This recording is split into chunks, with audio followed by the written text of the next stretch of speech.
Vadva washing ઘાટ વિસ્તારમાં મનપાના કર્મચારીઓ અને દુકાનદારો વચ્ચે માથાકૂટ થતા વેપારીઓએ દુકાન બંધ કરી છે. ભાવનગર શહેરના વડવા વોશિંગ ઘાટ વિસ્તારમાં મહાનગરપાલિકાના સોલિડ વેસ્ટ વિભાગના કર્મચારીઓ અને દુકાનદારો વચ્ચે માથાકૂટ સર્જાઈ હતી. સફાઈ અંગે ચેકિંગ હાથ ધરી અને દુકાનદારોને દંડ આપવાની કાર્યવાહી હાથ ધરવામાં આવી હતી.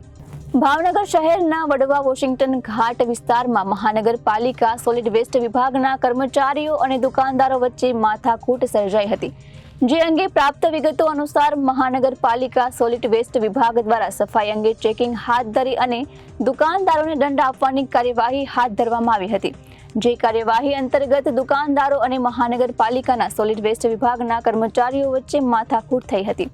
વેપારીઓએ જણાવ્યું હતું કે દુકાન પર સફાઈ અને કચરો ન થાય તે માટેની યોગ્ય કાળજી લેવામાં આવે છે. તેમ છતાં મનપા દ્વારા વેપારીઓને હેરાન કરવામાં આવી રહ્યાનો આક્ષેપ કરાયો હતો. જેને લઈને મોટી સંખ્યામાં વેપારીઓએ પોતાની દુકાન બંધ કરીને વિરોધ દર્શાવ્યો હતો. Reporter Firoz Malik, ABC news, Bhavnagar.